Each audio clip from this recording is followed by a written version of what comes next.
आप सभी के हृदय में विराजमान परमात्मा को मेरी राम राम।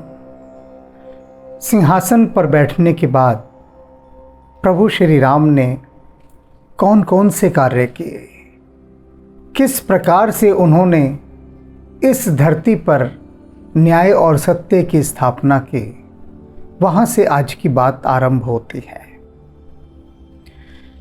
कोटिन वाज मेद प्रभु कीन्हे।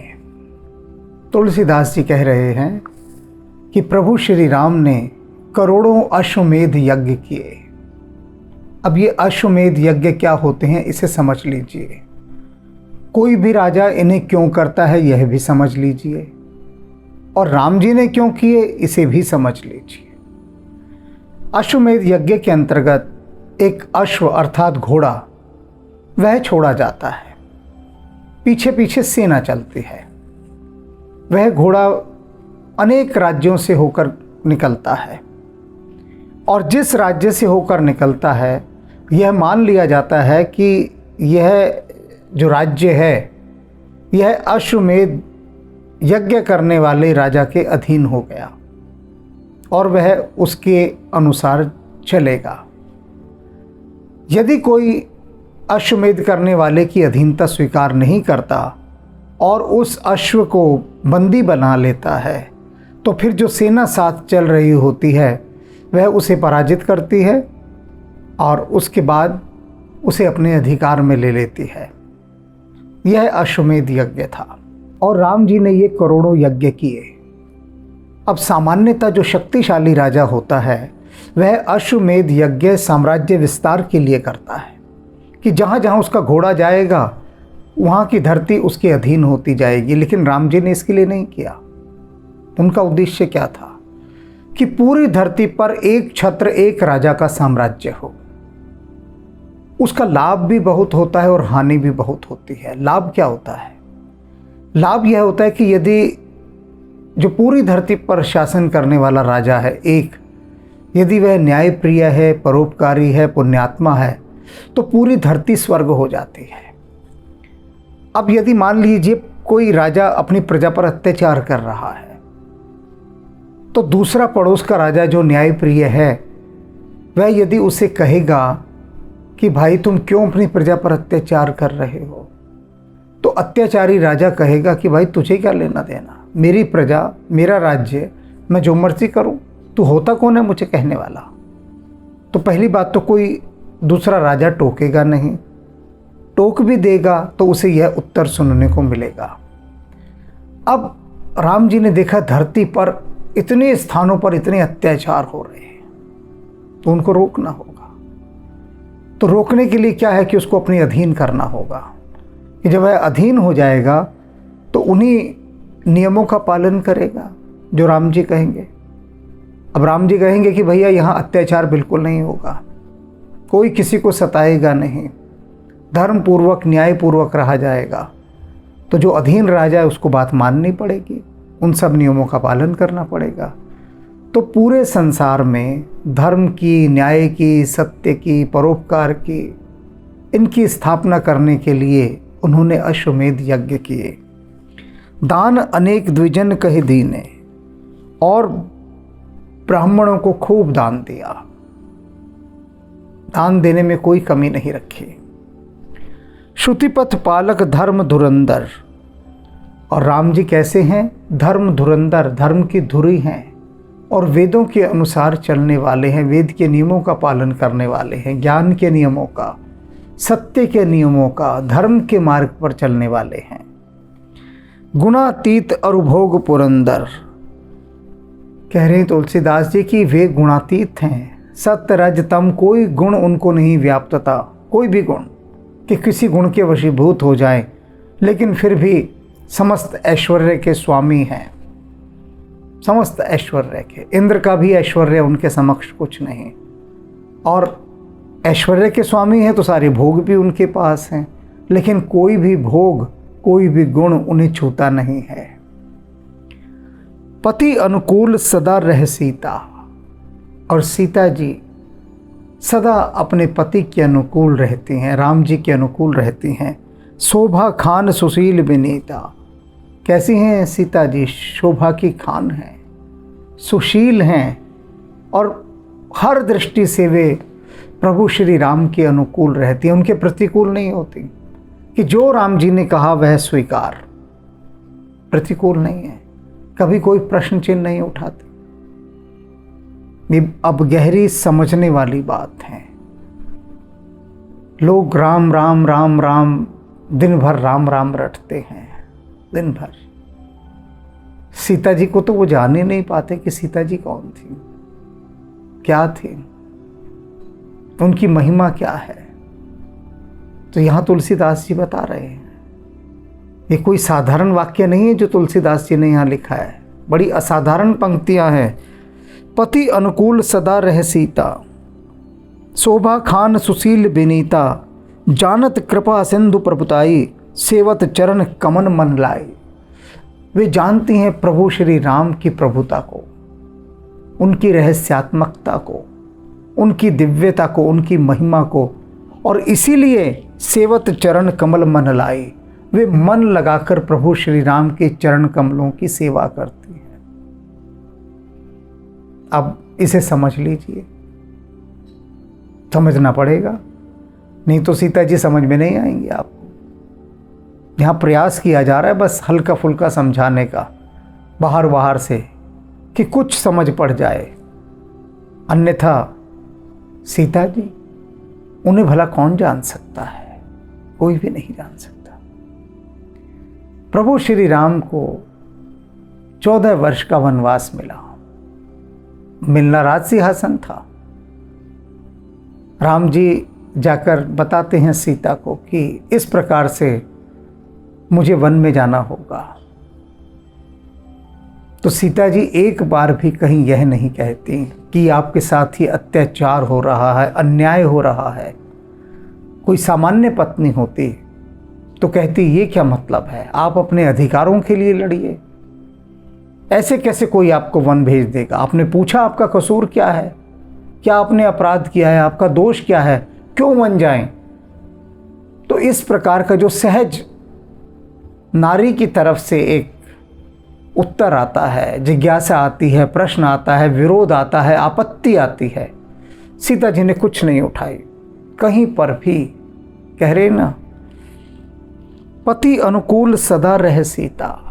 वे सीता जी जो शोभा की खान हैं, वे सदा पति के अनुकूल रहती हैं।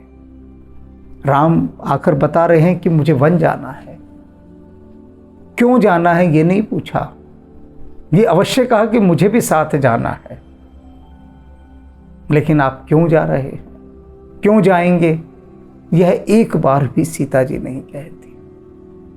तो सोचिए, सोचिए, सोचिए, बैठकर सोचिए। सोचने वाली बात है कि कितनी बड़ी बात है। क्यों नहीं कहा एक बार भी उन्होंने? क्योंकि राम के अनुकूल रहती है। देख लिया प्रभु की प्रभुताई को कि कोई तो रहस्य है कि राम वन जाना चाहते हैं। यह बात अलग है कि मैं वह रहस्य नहीं जान पा रही, लेकिन मुझे उनके अनुकूल रहना है। यद्यपि गृह सेवक सेवकीनी, विपुल सदा सेवा विधि गुणी, निज कर गृह परिचर्चा करहीं, रामचंद्र आयुष अनुसर हैं।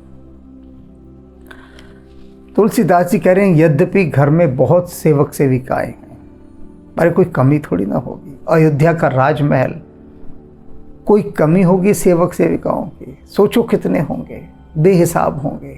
एक नहीं होगा, अनेक होंगे, और सारे बहुत समझदार बुद्धिमान होंगे, प्रशिक्षित होंगे। किंतु निज कर गृह परिचर्या करें। अपने घर के सारे काम सीता जी खुद करती हैं, नौकरों से नहीं करवा रही, स्वयं करती हैं अपने काम, अपने घर के काम, राम जी के काम। भोजन बनाना है तो सीता जी स्वयं बना रही हैं। ये नहीं कि नौकर चाकरों को तुम बनाओ, तुम थाल सजा कर ले आओ, नहीं, स्वयं बना रही है अपने आप। रामचंद्र आयुष अनुसर हैं, और रामचंद्र की आज्ञा का अनुसरण करती हैं, सदा उनके अनुकूल रहती हैं। अनेक जो नारी को पीड़ित देखते हैं ऐसे वर्ग, वे कहते हैं सीता जी पर बड़ा अत्याचार हुआ, राम ने बड़ा अत्याचार किया। अरे मैं उनसे पूछता हूँ, सीता जी ने तो एक बार भी नहीं कहा। सीता जी के चरित्र को कैसे आंकिएगा? ये जो बाहर बाहर से कॉफ़ी हाउसों में बैठकर सिगरेट पीकर और बड़ी विचारकों और चिंतकों जैसी मुद्रा बना बनाकर धुएं उड़ा उड़ा कर ये लोग राम और सीता का चिंतन करते हैं, उनके बारे में टीका टिप्पणियां करते हैं। ऐसे जाना जाता है कभी? उनकी भीतर की भाव दशा क्या थी सीता जी की, किस तल पर जीती थी? उनका तल देखा है सीता जी का? उस तल पर भला कभी पहुंचा जा सकता है? और उनके हम न्यायाधीश बनकर बैठ जाते हैं, कहते हैं बहुत कुछ उनके बारे में। नहीं कहा जा सकता। अब देखा ना, महारानी हैं वे और घर का सारा काम स्वयं करती हैं, सारा काम, नौकर चाकर हैं, सब कुछ है, लेकिन फिर भी स्वयं कर रही है। एक महल में मुझे बुलाया गया वहां पे, तो जो महल एक धनपति का महल था, और धनपति की जो पत्नी थी वो उससे भी बड़े धनपति की बेटी थी। तो डाइनिंग टेबल पर बैठे थे, नौकर खाना लेकर आए, बड़े अच्छे सफ़ेद कपड़े, ड्रेस वगैरह पहनी हुई, चांदी की थालियां थी। तो नौकर जैसे ही सर्व करने लगा तो मैंने कहा ठहर जाओ। मैंने उनकी पत्नी से कहा, वो जो सज्जन थे, मैंने कहा भोजन तुम परोसो अपने पति को पहले, उसके बाद हमें देना, पहले पति को परोसो। अब वो पहले पति की ओर देखे, नौकर की ओर देखा, फिर मेरी ओर देखा, उठी मुस्कुराकर पति को भोजन दिया, परोसा, फिर मुझे परोसा, फिर खुद बैठ गई, अपने लिए नौकर से कहा कि मुझे परोसो। खैर, कुछ दिनों बाद उस व्यक्ति का फ़ोन मुझे आया कि मेरी पत्नी उस दिन से बहुत नाराज़ है। मैंने कहा क्यों नाराज़ है? कि आपने उसकी बेइज्जती कर दी, नौकरों के सामने उसे खाना परोसने के लिए कहा। उसका एक सवाल है कि मुझे ही क्यों कहा कि मैं पति को परोसूं, मेरे पति को क्यों नहीं कहा कि वो परोस के मुझे दे? वो बार बार मुझसे यही प्रश्न कर रही है कि मैं इसका क्या उत्तर दूं, बताइए आप। मेरे लिए तो बड़ी मुसीबत हो गई। आप खिलाने देते नौकर को खाना, आप नहीं जानते वो बड़े घर की बेटी है, उसको बड़ी तकलीफ़ हो गई इस बात से कि उसको खाना परोसना पड़ा। तो अब मैं उसे क्या उत्तर दूं? वो मुझसे यह पूछ रही है कि उन्होंने मुझे ही क्यों कहा कि तू पति को खाना परोस? आपसे भी तो कह सकते थे कि चल अपनी पत्नी को परोस। तो इसका उत्तर मुझे चाहिए। मैंने कहा उसे उत्तर देना, उसे कहना कि पत्नी जो है ना, कुछ क्षण के लिए ही पत्नी होती है, कुछ क्षण के लिए, उसके बाद वो माँ का रूप होती है। अगर वो पति के साथ भी है तो एक ममतामयी माँ बनकर ही रहती है। पति की देखभाल करना, घर की देखभाल करना, सबको देखना, क्योंकि वो फिर ममता का रूप होती है। पत्नी का रूप तो बस थोड़े क्षण के लिए होती है, बाकी तो वो मात्र रूपा है। तो अपनी पत्नी से कहना कि उसके भीतर जो माँ बैठी है, जो ममता बैठी है, उसे कहा गया था परोसने के लिए, क्योंकि जो ममता है वो सब पर समान रूप से बरसती है। प्रत्येक पत्नी अपनी पति की भी माँ होती है, माँ होती है। ये उल्लेख आता है प्राचीन काल में। ऋषि स्त्री को आशीर्वाद देते हैं कि तू 10 पुत्रों की माँ हो। ध्यान से सुनिएगा, प्राचीन काल में, कि तू 10 पुत्रों की माँ हो और उसके बाद तेरा पति ही तेरा 11वां पुत्र हो जाए। ये आशीर्वाद होते थे। पति पहले दिन से ही पत्नी का पुत्र ही होता है, क्योंकि वह मात्र रूपा है। प्रकृति के आदेश के अनुसार पति पत्नी का धर्म तो वे कुछ क्षण के लिए निभाते हैं। तो मैंने कहा अपनी पत्नी को यह उत्तर दे देना कि वास्तव में वह क्या, संसार की प्रत्येक स्त्री केवल माँ का ही रूप है। इसलिए उसको कहा था कि वह अपने ममता का धर्म निभाए। तो यहाँ पर वो जो मात्र रूपा धर्म है, सीता जी स्वयं अनुभव कर रहे हैं, स्वयं बना रही हैं। जेहि विधि कृपा सिंधु सुख मानई, सोई कर श्री सेवा विधि जानहि। जिस विधि से वो कृपा के सागर सुख मानते हैं, उसी विधि से सीता जी काम करती हैं। सोई कर श्री सेवा विधि जाने। वे जो श्री हैं सीता जी, वे तो केवल एक ही विधि जानती हैं, बस सेवा करने की एक विधि, दूसरी विधि उनको पता ही नहीं। एक विधि क्या कि वे ऐसा कौन सा काम करें जिससे राम जी सुख माने। ऐसा वे कोई काम नहीं करती जिसे राम जी दुख माने। इतने अनुकूल रहती हैं वे राम जी के। कौशल्या आदि सास गृह माही। घर के अंदर कौशल्या तथा इत्यादि सासें हैं, सभी सासें। सेवई सभिन मान मद नाहे। सबकी सेवा करती हैं, मान मद कोई नहीं है उनके भीतर। केकई की भी सेवा करती हैं। ये थोड़ी ना कि केकई ने तो मेरे पति को 14 वर्ष का वनवास दिया, मैं तो उसकी शक्ल भी नहीं देखूंगी ना। कहीं कोई भाव ही नहीं, कोई मान नहीं, कोई अभिमान नहीं, कोई मद नहीं, कोई नशा नहीं। समान भाव से, जिस भाव से कौशल्या की सेवा, उसी भाव से केकई की सेवा, बिना किसी भेदभाव के। समझ लीजिए अब कैसे सीता जी को समझेंगे, नहीं समझ सकते। भेदभाव हम त्याग नहीं सकते तो समझ भी नहीं सकते। और उनको देखिए, सासों की स्वयं सेवा कर रही हैं, स्वयं महारानी हैं, प्रशिक्षित और निपुण और कुशल सेवक हैं, बेहिसाब सेवक हैं, लेकिन फिर भी नौकरों से सास की सेवा नहीं करवा रही, नौकरों से घर का भोजन नहीं बनवा रही। राम जी का भोजन स्वयं बनाएंगी, स्वयं परोसेंगी, स्वयं खिलाएंगी, सबकी सेवा खुद करेंगी। ऐसी महारानी कहीं देखी है जो स्वयं सेवक बनकर रहती हो? तो ये जो सीता माता है ना, इनके समान प्रत्येक स्त्री को हो जाना है, इसलिए सीता माता है, इसलिए सीता माता है। कहीं पर भी किसी भी प्रकार से उन्होंने राम जी पर दोषारोपण नहीं किया, कभी कुछ नहीं कहा कि आपने ये किया, ये ठीक नहीं किया, यह उचित नहीं था। संसार बोलता रहता है, सीता जी ने कभी नहीं बोला, क्योंकि वो उनकी प्रभुता को जानती हैं। वे जानती हैं कि ये लीला है इनकी, कुछ सोचकर ही कर रहे होंगे, मैं वह नहीं सोच पा रही हूं, तो ठीक है, मुझे उनकी आज्ञा में ही रहना है, जैसा वे कहें। तो ये बहुत उच्च भाव है, बहुत उच्च, इतना उच्च कि जिन ऊंचाइयों को छूने के लिए हमें केवल राम जी की ही कृपा चाहिए होती है। उनकी कृपा के बिना, राम कृपा बिन सुलभ न सोए, हो ही नहीं सकती। ऐसी ऊंचाइयां व्यक्ति पा ही नहीं सकता।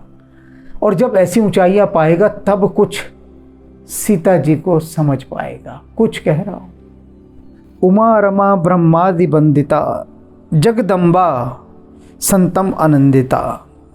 भगवान शिव क्या कह रहे हैं? कहते उमा, पार्वती देखो, ब्रह्मा आदित्य वंदिता, ये सीता जी जो ब्रह्मा इत्यादि सभी देवताओं से वंदित हैं, सब देवता इनको ब्रह्मा तक नमस्कार करते हैं, जो सदा आनंद वर्षा करती रहती हैं, उन सीता जी को देखो किस प्रकार से वे सेविकाई कर रही हैं।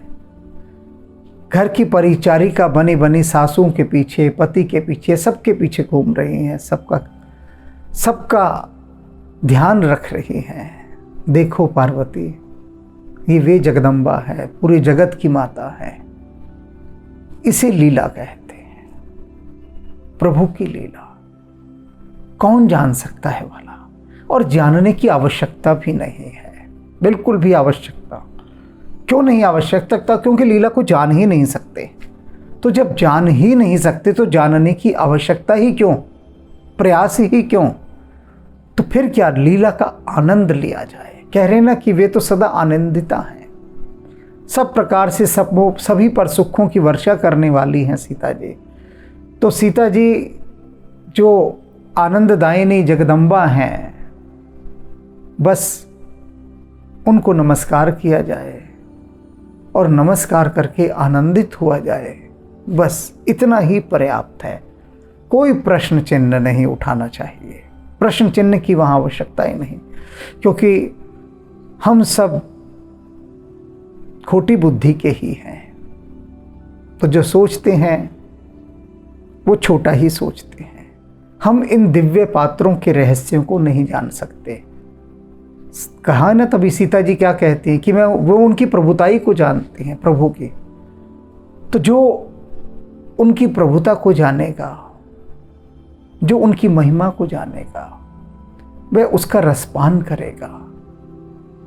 उसमें वो मीन मेख नहीं निकालेगा, दोषारोपण नहीं खोजेगा, बस रसपान करेगा और आनंदित होगा।